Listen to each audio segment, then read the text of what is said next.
സത്യം പറഞ്ഞാൽ as A Blasters fan വളരെയധികം സങ്കടമുണ്ട്. നമുക്കിങ്ങനെ നോക്കിയിരുന്ന് വെള്ളം ഇറക്കാൻ മാത്രമേ യോഗമുള്ളൂ.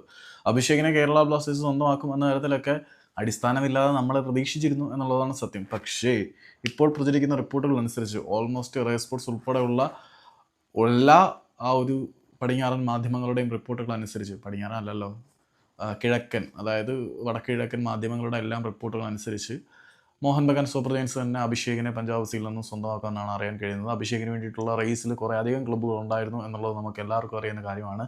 എല്ലാ ക്ലബ്ബുകളെയും പിന്തള്ളിക്കൊണ്ട് അഭിഷേകിന് വേണ്ടിയിട്ടുള്ള റേസിൽ ഇപ്പോൾ മോഹൻ ബഗാൻ സൂപ്പർ ജയൻസ് തന്നെയാണ് മുന്നിലുള്ളത്. അവരൊരാളെ പൊക്കണം എന്ന് വിചാരിച്ചു കഴിഞ്ഞാൽ പൊക്കും. അവർ പൈസയെക്കാട്ടി ഉപരിയായിട്ട് ഇപ്പോൾ സ്പോർട്ടിംഗ് പ്രൊജക്റ്റ് മുന്നോട്ട് വെക്കുന്നുണ്ട് എന്നുള്ളതാണ് സത്യം.